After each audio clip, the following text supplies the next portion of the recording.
Okay, welcome back from break. So our last session is entitled Reflections, Gaps, and Opportunity. And we have charged Dr. Janann Stallings from the Children's Healthcare of Philadelphia with the task of attentively listening to every presentation over the course of the past day and a half and rapidly digesting all the wealth of information discussed. She will give us her reflections on what she's heard over the course of the workshop. From there, she will moderate a panel discussion with speakers from across the sessions who will explore gaps and identify future opportunities. Again, we use the same format with the index cards and questions, and those of you online submit your questions so that we can use those to guide the discussion after that. With that, I'd like to welcome Dr. Stallings.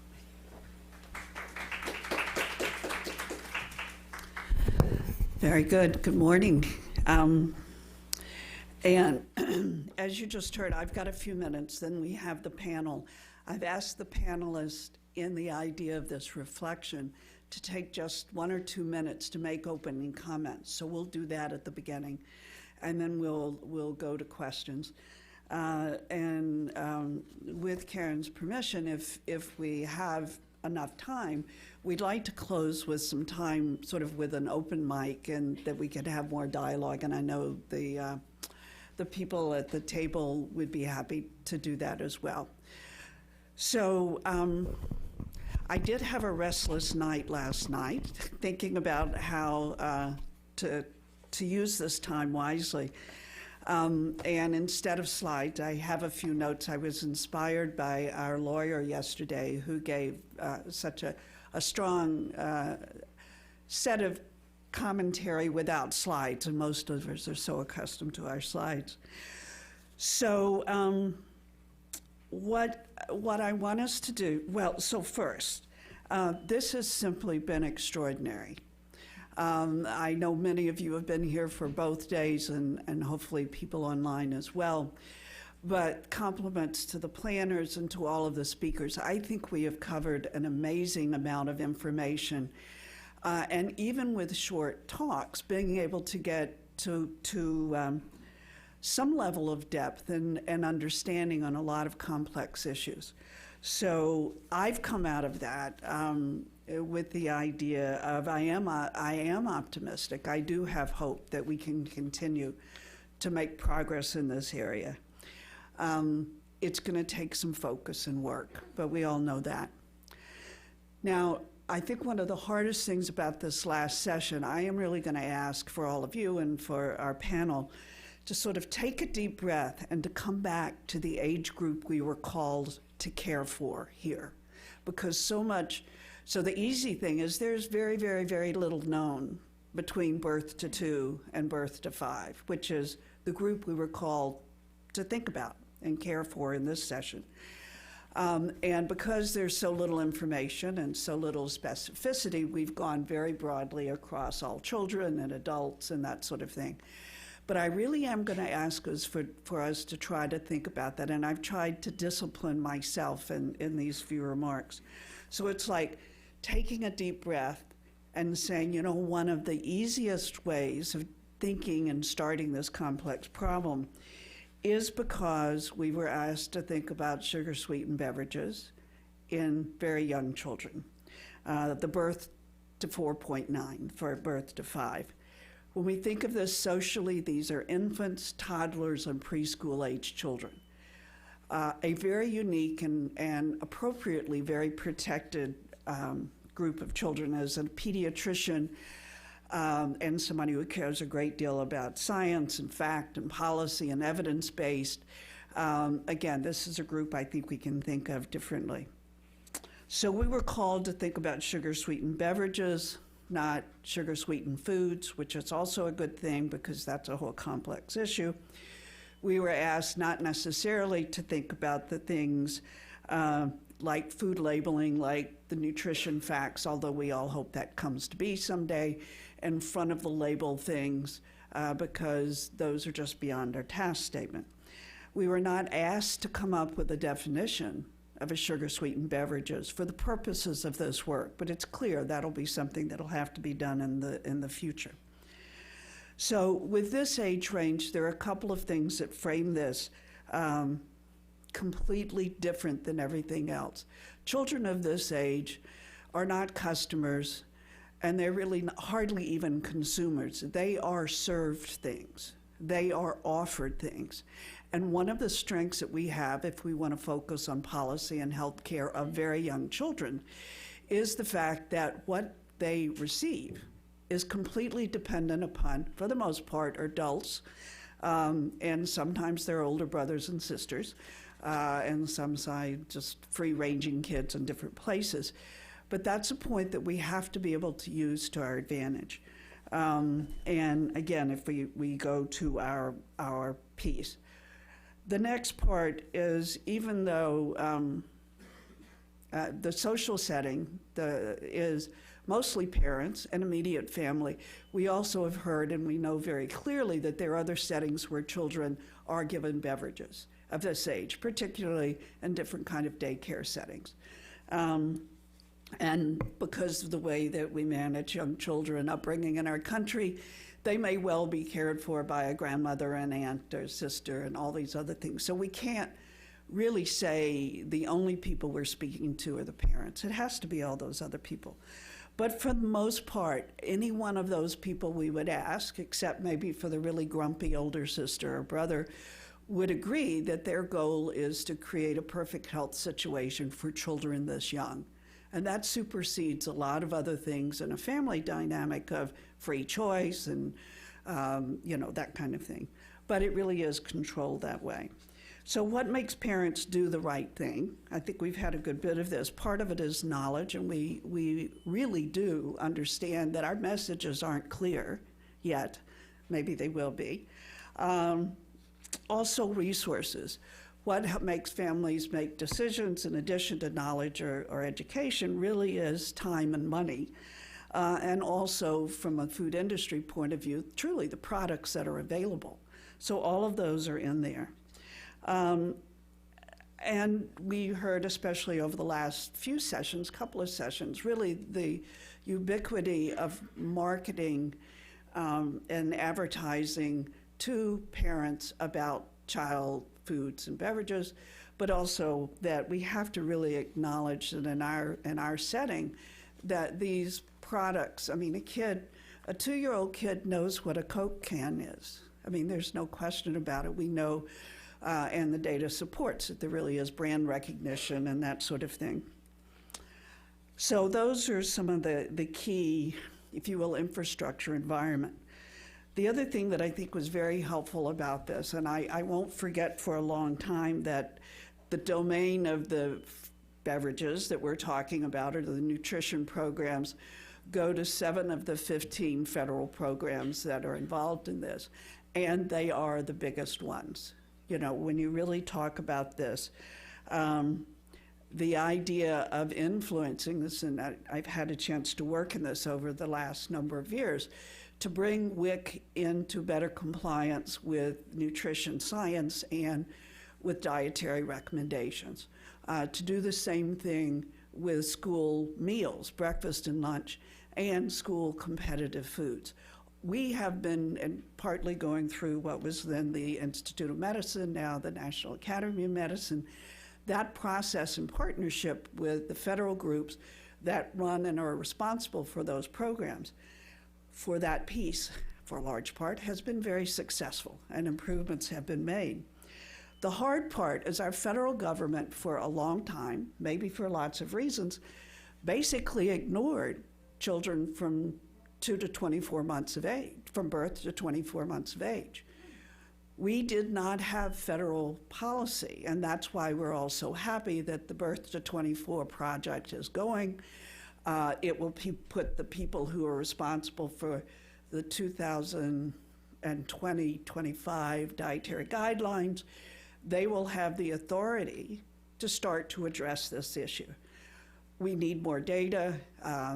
We really are appreciative to what NHANES does, but they often don't really have sufficient sample, and hopefully this will motivate them. and appreciate what the FITS research projects have done, because that's another place we've actually gotten data.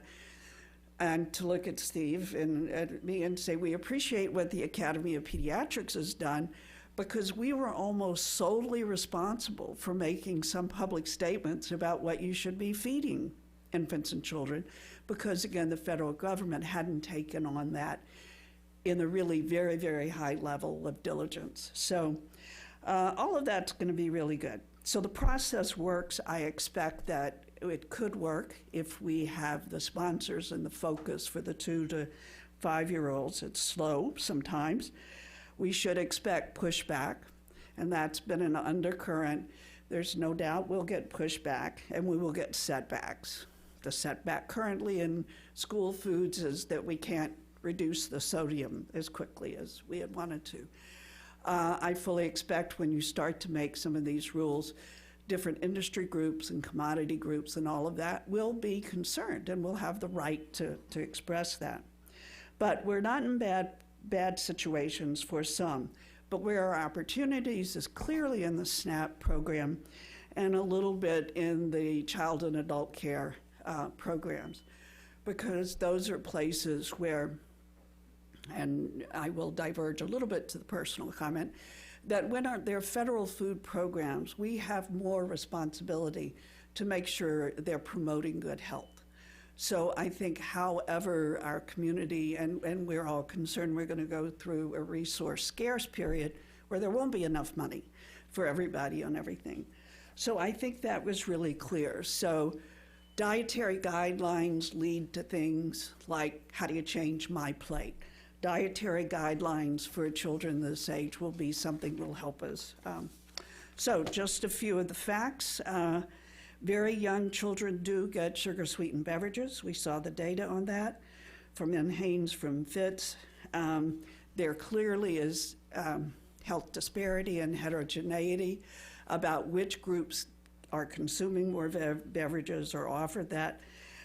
In our country, that has to do with ethnic, cultural backgrounds, and in our country, it also has to do with income and poverty and education. So all of those have real opportunity about how do we use the many systems. The data are very clear that if you change your dietary pattern and you have more sugar-sweetened beverages, that you change your weight gain pattern, more rapid weight gain, and that is highly associated with, not highly, it's associated with more risk of obesity and the comorbidities that go with that. So from the science point of view, all of that's there. The products, you know, we've heard, and again, the idea of what I've always called sugar waters, which were like Kool-Aid-like drinks, and those cute little barrels you saw here are just everywhere in Philly, and they're dirt cheap, you know, and they're cute colors and they come in cute little things. But we know we have to keep thinking through this because it's a very changing dynamic. And again, not to be brand name specific, but Sunny D is a very popular pediatric product. And people think it's orange juice with vitamin D added. And then we get to the problem, which I again appreciate everybody not spending more time on because I think it deserves a really good conversation of its own, is how to deal with sugar, with 100% juice. And we now know in our age group that children, for the most part, the majority, or the highest prevalence is the apple juice, then citrus, and then grape, I think. So my show and tell, being a pediatrician, I brought all these cups up here. Portion size is one of our biggest problems, and I couldn't even find a 4-ounce cup, okay? Now, I did not go buy sippy cups, but I can attest that sippy cups are not 4 ounces. They're usually 8 or bigger. So the issue of portion size and the issue particularly around poverty, when value is so important, you know, if I'm spending about the same amount on all of those things, you can see where we keep getting into the controversy. And if I'm at the fast food store, I can get a free refill on that. So all of those things, I think, go into this. The products is a big deal. Sweet tea in some parts of the country is a big deal. Sports drinks is just, I mean, when I think if you know what a sport drink is, completely inappropriate for these kids. The last thing I want them to do is to get even more sodium and electrolytes. And one of the things I didn't appreciate as much as I do now is the issue of how, in a sort of a stealth way, what's happening is adding more non-sugar sweeteners. And that is trickling down, as we saw, even to this age range. And I don't think I really appreciated that. I thought we were just sort of shifting from this to less sugar. Yes, but there are other, sometimes non-caloric, and there are other ways of sweetening it. So I think being more aware of that is going to be very important. The juice versus whole fruit is a debate we will continue to have, and I think really whole fruit will always win that debate. That doesn't mean that 100% juice doesn't have a place in a dietary pattern, because I think we would all agree as well that it does. Okay, biology. The sweet taste is, as it was said, is hardwired. The taste for sweet preference is there. The sooner you introduce very sweet things, really smart babies and children learn they want really sweet things. So there really is that part to it. It's a taste preference from the day you were born, which is why sometimes we use it for things like distracting babies when they're having procedures that might hurt them. Liquids are, you can drink a lot of calories in liquids, and it goes so fast, it doesn't get to your brain to say, oh, I'm not hungry anymore. So there's inherent difficulty in portion sizes with liquids that we have to think about. So you can drink a lot of calories very fast. There's the child development portion, which I think is important, which is about exposure and acceptance as we start to introduce alternatives. And that's true both for foods and beverages. Babies are going to make some of those same faces the first time they have water.